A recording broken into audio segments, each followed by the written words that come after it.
नमस्कार साथियों, स्वागत है आपका विजन उत्तराखंड के YouTube चैनल पर। इस क्लास में हम उत्तराखंड से संबंधित विभिन्न महत्वपूर्ण प्रश्नों को देख रहे हैं। आज यह 9वीं क्लास है। अगर आपने इससे पहले की क्लासें नहीं देखी हैं तो आप प्लेलिस्ट में जाकर इनको देख सकते हैं। उम्मीद करते हैं कि आप सभी की तैयारी बेहतर चल रही होगी।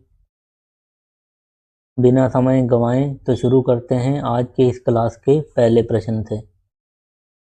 पहला प्रश्न है, कथन दे रखा है, प्रधानमंत्री मातृ वंदना योजना की शुरुआत उत्तराखंड में 2 दिसंबर 2019 को हुई।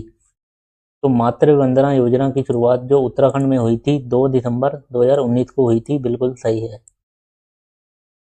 कारण दे रखा है, इसमें पहली बार मां बनने वाली माताओं को गर्भावस्था में 5,000 रुपये उनके खाते में जमा किए जाने की व्यवस्था है।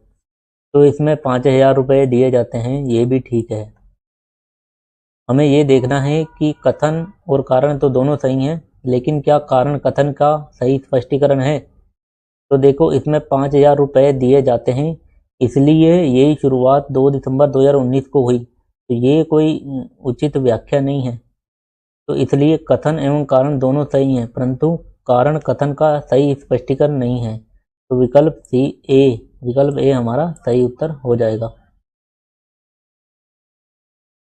अगला जो प्रश्न है, निम्न में से किस स्थान पर सीमेंट फैक्ट्री नहीं है? तो सीमेंट फैक्ट्री कहाँ पर नहीं है? ऋषिकेश में सीमेंट फैक्ट्री है। स्टेडिया केमिकल्स लिमिटेड करके एक सीमेंट फैक्ट्री है ऋषिकेश में। रानी पोखरी में भी सीमेंट फैक्ट्री है, रानी पोखरी लिमिटेड। लेकिन चक्राता में कोई सीमेंट फैक्ट्री नहीं मिलती। और राजपुर में भी सीमेंट फैक्ट्री है, कुआन वाला सीमेंट फैक्ट्री जो है राजपुर में है। तो विकल्प सी हमारा सही हो जाएगा कि चक्राता में कोई सीमेंट फैक्ट्री नहीं है। यहाँ आप देख सकते हैं ऋषिकेश में स्टेडिया केमिकल्स लिमिटेड है, और रानी पोखरी में जो है रानी पोखरी सीमेंट फैक्ट्री है, और राजपुर में जो है कुआन वाला सीमेंट फैक्ट्री जो कि गुनियाल गांव राजपुर में है। अगला प्रश्न है, कूट की सहायता से सही मिलान करें। सांगजामी व पिंठा संस्कार। तो ये विवाह से पहले संस्कार होते हैं राजी जनजाति में, सांगजामी व पिंठा संस्कार। गमन संस्कार मृतक की आत्मा की शांति के लिए करती है भोटिया जनजाति। और सकरिया देवता जो हैं बोक्सा जनजाति के होते हैं, और इनमें एक ग्राम खेड़ी देवी होती है। तो ग्राम खेड़ी देवी और ग्राम देवता जो साकरिया देवता हैं बोक्सा जनजाति के हैं। और लठबरवा बोझ, ये थारू जनजाति में विधवा विवाह से संबंधित होता है। तो सही उत्तर हो जाएगा 3, 1, 2, 4। 3, 1, 2, 4 विकल्प सी हमारा सही उत्तर हो जाएगा। अगला प्रश्न है, निम्नलिखित कथनों पर विचार करें। अनुसूचित जनजाति की सर्वाधिक साक्षरता देहरादून में है। तो अनुसूचित जनजाति एसटी की जो सर्वाधिक साक्षरता है, वो जो है रुद्रप्रयाग जिले में है। रुद्रप्रयाग में ओवरऑल साक्षरता देखेंगे तब देहरादून की सर्वाधिक साक्षरता है। अनुसूचित जनजाति की न्यूनतम साक्षरता उधम सिंह नगर में है। तो एसटी की न्यूनतम साक्षरता जो है वो हरिद्वार जिले में है, लेकिन एससी की न्यूनतम साक्षरता पूछेंगे तब उधम सिंह नगर होगा। तो यहाँ एसटी पूछ रखा है, एसटी की, तो ये है हरिद्वार में। तो ये भी गलत है। अनुसूचित जनजाति की औसत साक्षरता राज्य की कुल साक्षरता से ज़्यादा है। राज्य की कुल साक्षरता कितनी है आपको पता है? 78.82%, यानी कि 78.82% है उत्तराखंड की कुल साक्षरता, 78.82%।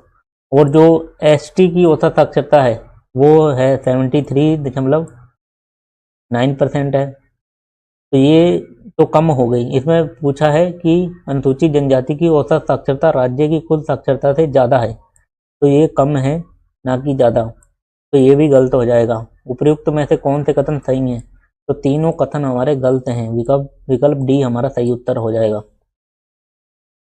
यहाँ आप देख भी सकते हैं, अनुसूचित जनजाति की सर्वाधिक साक्षरता जो है रुद्रप्रयाग में है, और एसटी की सबसे कम साक्षरता हरिद्वार में है। अनुसूचित जनजाति की औसत साक्षरता जो है 73.9% है, और राज्य की कुल साक्षरता 78.82% है। ऐसे ही आप एससी में भी देख सकते हैं। एससी में जो सर्वाधिक साक्षरता है ना, एससी की पहले तो ओवरऑल साक्षरता है 74.4%, 74.4%। और सर्वाधिक जो एससी की साक्षरता है ना, फर्स्ट नंबर पे वो है नैनीताल की। और जो लास्ट है ना 13 नंबर पे, वो है उधम सिंह नगर। अगला प्रश्न देखते हैं। चमयाल, वालिक, गहड़वाल व लमगड़िया 4 खामों के लोग किस मेले में भाग लेते हैं? तो चमयाल, वालिक, गहड़वाल व लमगड़िया, ये जो लगता है देवीधुरा बगवाल मेला, तो बगवाल मेले में ये भाग लेते हैं। विकल्प सी हमारा सही उत्तर हो जाएगा। बगवाल मेला जो है रक्षाबंधन पर लगता है और श्रावण पूर्णिमा को। अगला प्रश्न है, उत्तराखंड पर्यावरण संरक्षण एवं प्रदूषण नियंत्रण बोर्ड 1 मई 2002 को अस्तित्व में आया। तो उत्तराखंड पर्यावरण संरक्षण एवं प्रदूषण नियंत्रण बोर्ड ये 1 मई 2002 को बना था, तो ये बिल्कुल सही है। उत्तराखंड पर्यावरण संरक्षण एवं नियंत्रण बोर्ड अपने 13 क्षेत्रीय कार्यालयों के माध्यम से कार्य करता है। देखो, जब ये ऐसा आती है ना स्टेट में, तो हमें लगता है कि 13 जिले हैं तो 13 ही क्षेत्रीय कार्यालय हो सकते हैं हर जिले में, लेकिन 13 क्षेत्रीय कार्यालय नहीं है। तो इसके जो क्षेत्रीय कार्यालय हैं, केवल 4 क्षेत्रीय कार्यालय हैं। एक तो देहरादून में है क्षेत्रीय कार्यालय, और हरिद्वार के रुड़की में है, और उधम सिंह नगर के काशीपुर में है, और नैनीताल जिले के हल्द्वानी में है। तो ये 4 क्षेत्रीय कार्यालय हैं, तो ये स्टेटमेंट गलत हो जाएगी। तो उपयुक्त में से सत्य कथन है, तो सत्य केवल एक है, केवल एक। ये हमारा सही उत्तर हो जाएगा। यहाँ आप अतिरिक्त जानकारी देख सकते हैं। उत्तराखंड पर्यावरण एवं प्रदूषण नियंत्रण बोर्ड का मुख्यालय जो है देहरादून में है। इसके 4 क्षेत्रीय कार्यालय हैं, जैसा देहरादून में है, रुड़की में है, हल्द्वानी और काशीपुर में। बोर्ड को जल प्रदूषण की रोकथाम और नियंत्रण अधिनियम 1974 के तहत शक्तियां और कार्य सौंपे गए हैं। आप कमेंट करके बताना आप कि पर्यावरण संरक्षण अधिनियम, जो भारत में पर्यावरण संरक्षण अधिनियम आया था, वो किस वर्ष बनाया गया था। अगला प्रश्न है, जाड़ भोटिया अपने आवास को रत्तिउड़ा कहते हैं। तो ये जो आवास है रत्तिउड़ा, ये जाड़ भोटियों का नहीं है। ये जो है राजी जनजाति का आवास होता है, उसे बोलते हैं रत्तिउड़ा। जाड़ भोटिया तो उत्तरकाशी में रहती हैं, तो इनका आवास रत्तिउड़ा नहीं है, ये राजी जनजाति का है, तो ये गलत हो जाएगा। जाड़ भोटियों की मातृभाषा मुंडा तिब्बती से अधिक मिलती है। तो जाड़ भोटियों की जो मातृभाषा होती है वो रोम्बा होती है। मुंडा तो राजी जनजाति की भाषा है ना, तो ये भी गलत हो जाएगा। जो रोम्बा होती है ना, वो तिब्बती से अधिक मिलती जुलती है। तो उपरोक्त में से सत्य कथन है, तो दोनों कथन गलत हैं, ना तो एक और ना ही दो। रत्तिउड़ा राजी जनजाति का आवास होता है, मुंडा भाषा राजी जनजाति की है, और जाड़ भोटियों की भाषा जो है रोम्बा है। रोम्बा गढ़वाली की अपेक्षा तिब्बती से मिलती जुलती है। अगला प्रश्न है, कूट की सहायता से सूची 1 को सूची 2 के साथ सुमेलित करना है। उंगली, उंगली जो आभूषण है, उंगली आभूषण होता है गले में पहने जाने वाला, तो आभूषण हो जाएगा। खगचती, खगचती ये जो है खगचती जो है पैजामा टाइप का होता है, तो परिधान हो जाएगा। डोम, डोम देखो, डोम जो है ना, जो भोटिया जनजाति होती है, एक बनाती है ना, अपना ज्या बोलते हैं उसे, पेय पदार्थ होता है ज्या, तो वो वही जो जिसमें बनाती है ना, वो बर्तन होता है डोम। और कुटो, कुटो तो रोटी को बोलते हैं, कुटो रोटी को बोलते हैं ना, तो व्यंजन हो जाएगा। तो 3 2 4 1, 3 2 4 1, विकल्प डी हमारा सही उत्तर हो जाएगा। यहाँ आप देख सकते हैं, उंगली जो है गले का आभूषण है। खगचसी, जिसे गेजू भी बोलते हैं, गेजू या खगचसी चूड़ीदार ऊनी पैजामा होता है। और डोम लकड़ी का गहरा बर्तन है। भोटिया जनजाति इसमें ज्या बनाते हैं ना, प्रिय पेय पदार्थ इनका होता है। और कुटो तो रोटी को बोलते हैं। ठीक है, अगला प्रश्न देख लेते हैं। निम्नलिखित विकल्पों में के युग्मों में से कौन सा विकल्प सही युग्म नहीं है? तो गलत एक युग्म है, उसको बताना है। कुमाऊं राष्ट्रीय मोर्चा की स्थापना 3 अक्टूबर 1970 पीसी जोशी ने की थी, तो ये बिल्कुल सही है। हिमालय सेवा संघ की स्थापना 1938 में हुई। उत्तराखंड मुक्ति मोर्चा, उत्तराखंड मुक्ति मोर्चा 1991 में बना। पृथक पर्वतीय राज्य परिषद, देखो एक है पर्वतीय राज्य परिषद और एक है पृथक पर्वतीय राज्य परिषद, ये गलत है। पृथक पर्वतीय राज्य परिषद बना था 1973 में, 1973 में। और इससे पहले बना था पर्वतीय राज्य परिषद। पर्वतीय राज्य परिषद अगर खाली पूछा जाएगा तो 1950 में, और बाद में ये बना पृथक पर्वतीय राज्य परिषद।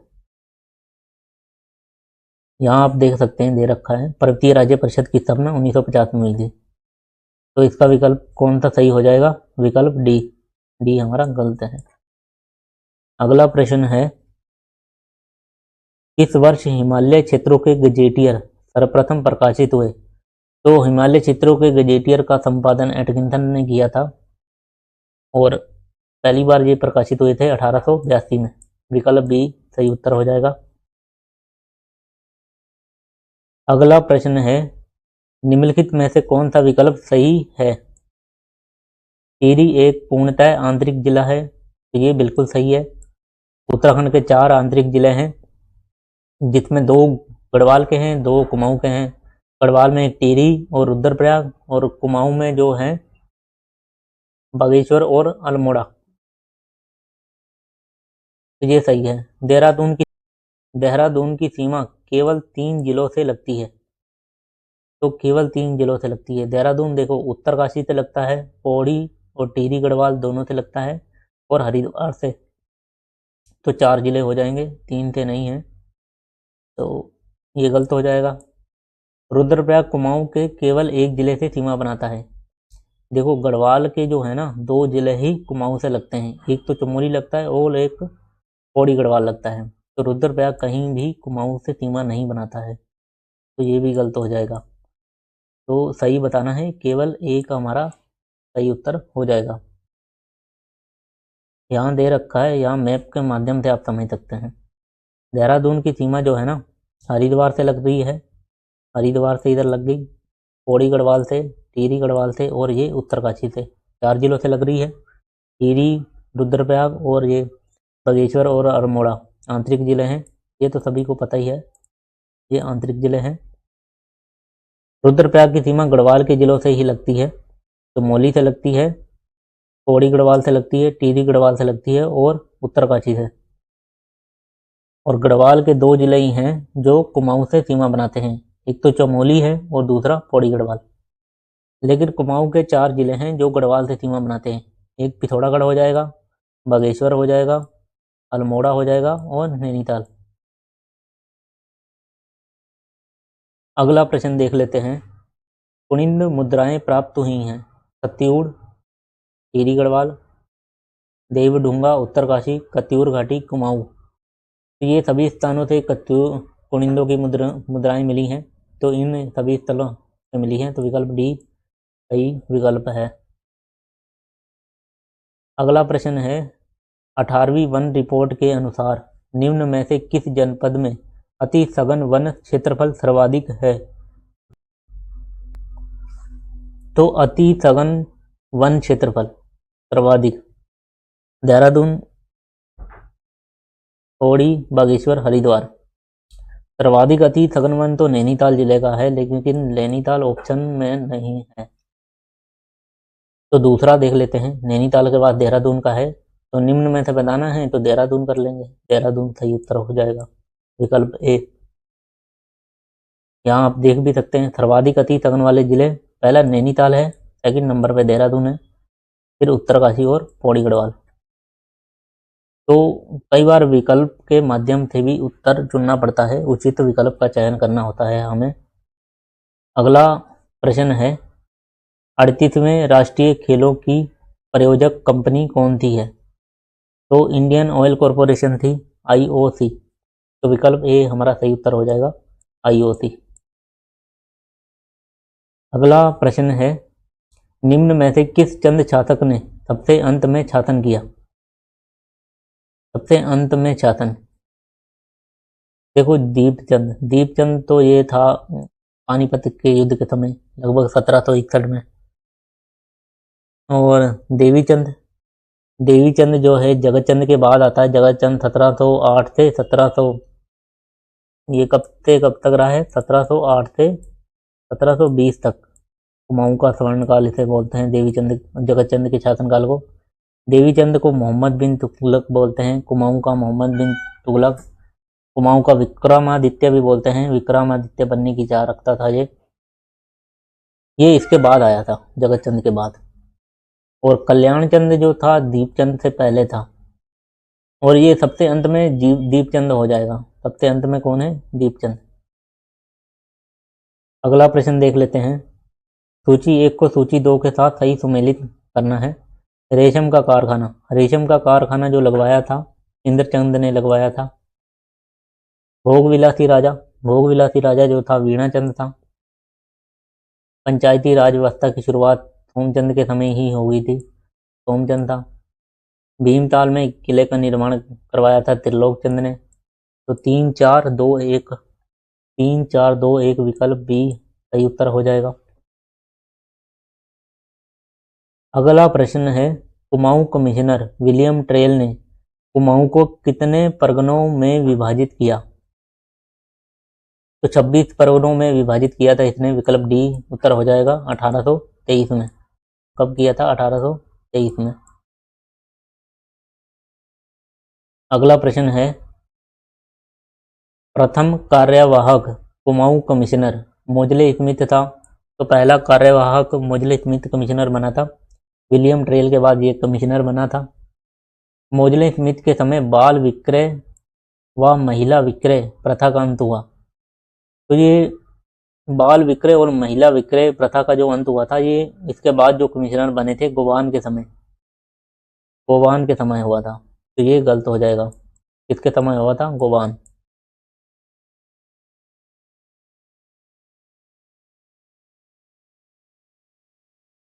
तो कथन 1 सही है, कथन 2 गलत है, विकल्प ए सही उत्तर हो जाएगा।